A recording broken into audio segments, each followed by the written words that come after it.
So imagine you're driving at highway speeds, and suddenly you have to thread your car through a gap with exactly 10 inches of clearance on either side. Just 10 inches. That's nothing at that speed. Right. And a heavy luxury vehicle comes barreling at you, forcing you onto the curb. Oh, wow. Yeah, you swerve, you slam on the brakes, your heart is just pounding in your throat, but, you did crash. Right, no collision. Exactly. No police were called, no insurance claim was filed. So officially speaking, this terrifying, literally life-threatening moment simply doesn't exist. It's just completely invisible to the system. Like, traffic planners will look at a stretch of road, pull up the crash statistics, and if the spreadsheet says, 0 collisions last year, they just declare it a perfectly safe corridor. But you and I both know that spreadsheet is lying. It's missing the vast, undocumented reality of what it actually takes to survive on the road. So today, we are taking you on a deep dive into a really fascinating concept. We're going to look at the accidents that don't happen. Yes, I love this framing. We're essentially looking at the traffic equivalent of dark matter, right? Oh, yeah, that's a great way to put it. Because you can't see it in a police report, but you can measure it by observing the extreme, forced, evasive actions of all the vehicles around it. Totally. And to measure that dark matter, we have a highly unique, deeply personal document in front of us today. It's quite a read. It really is. It's a blog post dated June 29th, 2026. The author titled it, #Art of #War Things That You Don't Learn in #MBA Chapter 41.pdf. Catchy title, honestly. Right. And in it, the author logs their daily commute in Kerala, India, specifically navigating through Vananthapuram, Kollam, and National Highway 66 over just a single week in June from the 19th to the 26th. But they really don't treat it like a normal commute at all. No, not at all. They treat it as a literal battleground. I mean, it's this meticulous diary of survival, strategy, and faith, honestly. Yeah, and the methodology here is what makes this document so incredibly valuable from a systemic perspective. Well, by rigorously documenting these zero-damage near misses, the author is actually capturing the behavioral data that precedes systemic failure. They're isolating the exact sequences of, frankly, terrible decisions that absolutely should have led to a catastrophic crash. But didn't. Right, but didn't. And solely because someone else managed to anticipate the danger and take extreme evasive action in the final millisecond. Okay, let's unpack this, because when you read through these logs, the first thing that jumps out is the author's intense framing and language. Oh, yeah, the terminology is wild. Yes. They aren't just saying like, hey, a car cut me off. They use this hyper-analytical, almost mathematical language to describe spatial compression. It's all about trajectories, angles, the geometry of chaos. Which is probably a coping mechanism, but it's also highly accurate. When infrastructure fails to organize traffic, survival literally comes down to real-time high-speed geometry. Right. So let's look at the specific high-speed environments where they recorded some of these intense near misses, like National Highway 66. Well, the auto rickshaw incidents? Exactly. The author records these unidentified auto rickshaws executing blind 10-degree and 45-degree U-turns on the national highway. Which is just wildly dangerous. Right. And this forces the author to execute what they call controlled parabolic trajectories over solid white lines into oncoming traffic just to survive. Let's break down the physical reality of a parabolic trajectory at highway speeds, though. You can't just violently jerk the steering wheel to avoid an obstacle when you're moving that fast. Because you'd flit, right. Exactly. Your car loses traction and you roll over. So a parabola is a sweeping mathematical curve. The author had to instantly calculate this smooth, sweeping arc into the oncoming lane and back again, just to maintain the physical stability of their own vehicle while avoiding the sudden static blockade. It's like looking at the dark matter of road safety, the stuff you can't see in police reports, but which actually makes up like 90% of the traffic universe. That's a perfect analogy. And what's fascinating here is how these geometric descriptors reveal the cascading effect of a single bad choice. Right, because it doesn't just affect one car. No, not at all.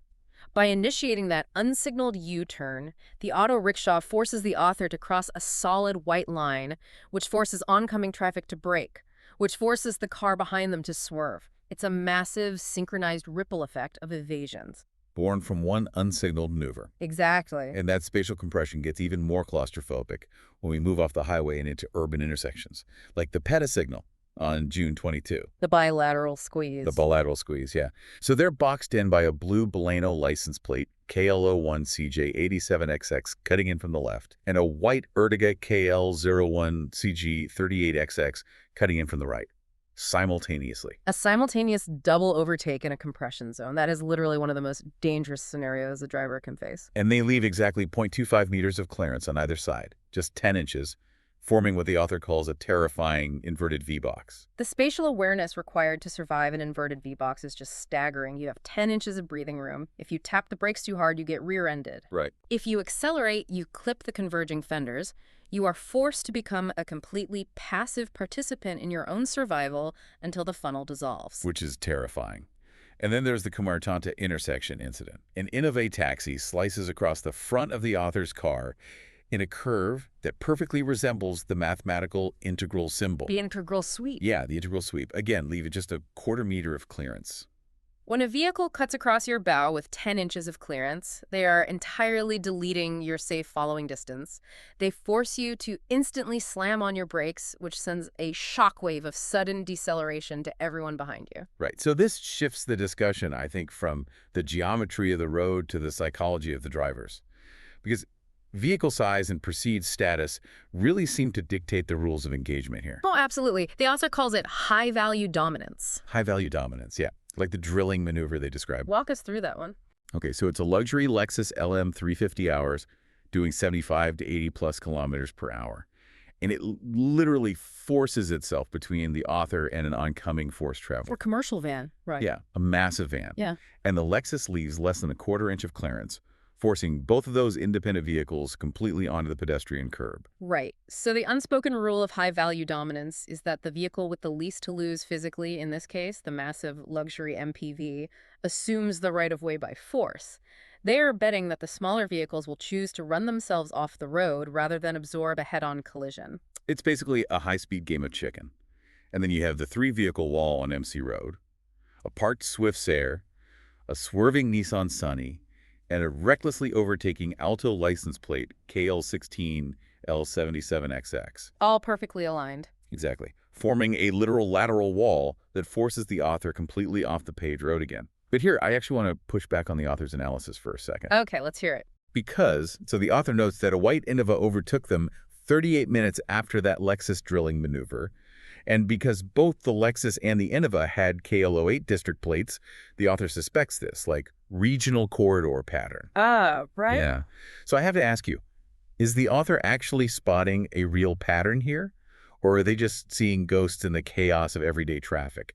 I mean, 38 minutes apart is a long time. That is a very fair critique. When you're operating in a state of sustained hypervigilance, your brain desperately tries to create predictive models to keep you safe.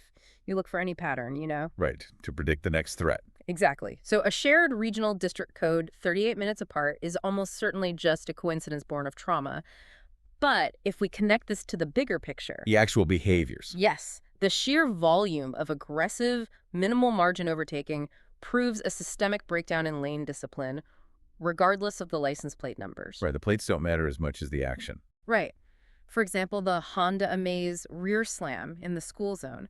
That was a compact car, not a luxury MPV, but it still forced the author toward the curb in a high-density pedestrian area. The systemic issue is the normalization of zero-margin clearances. Which brings us to a completely different layer of chaos. We've Right. talked about heavy vehicles, but we need to talk about vulnerable users and these really bizarre anomalies that pop up. Yes, the unpredictable element. Like the acrobatic bicyclist on Ambalethara Road. Oh, that entry is just, it's so stressful to even read. It really is. So there's a minor riding a bicycle, carrying a schoolmate who is standing completely upright on the rear wheel stands. Bouncing on the pegs, yeah. While the bike is moving.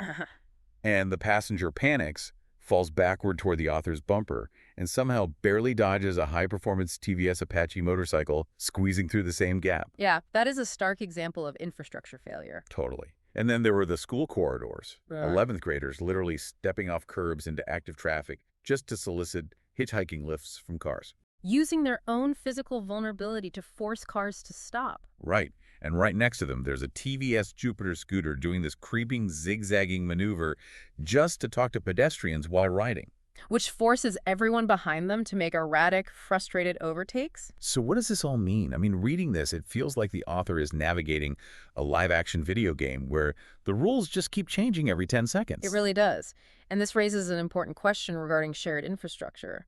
When you mix highly vulnerable, unpredictable elements like acrobatic kids on bikes with coordinated, aggressive convoys. Wait, speaking of convoys, we have to mention the tactical surveillance stuff. Oh, the anomalies, yes. Yeah, the strange encounters, like the Mahindra Thar with 0% tint just staring down the author of Vitico, or that rolling roadblock on NH66 created by two Thars and a wildly zigzagging Tata winger flashing its lights. It's like an unauthorized motorcade. And the thing is, when the infrastructure forces these heavy, aggressive convoys to share space with unprotected children on bicycles, the only thing preventing disaster is the hypervigilance of individual drivers like the author. It's all on their shoulders. Entirely. So synthesizing all of this, the author extracted some really clear, overarching themes from this 1 week on the road. Definitely. We're seeing a baseline reality where drivers simply do not signal. Yep, unauthorized U-turns everywhere. Vehicles aggressively occupying multiple lanes to establish dominance. And of course, the absolute minimal safety margins, just fractions of an inch. Right. And the core takeaway here, the author's ultimate thesis, is that these near misses shouldn't just be forgotten just because there wasn't a crash. Exactly. Systematically documenting these unseen moments, this dark matter, it really provides the clearest insight to where engineering, enforcement, or awareness campaigns are desperately needed. We can't just wait for the crash data. We really can't. The author states that experience is the greatest teacher. But, I want to leave you with a final thought to ponder today. If our daily safety relies entirely on anticipating and dodging the endless, life-threatening mistakes of everyone around us, are we actually driving anymore, or are we just participating in a high-speed game of survival? That is the real question. Next time you are out on the road, look for that dark matter. What invisible near misses will you be a part of without even realizing it?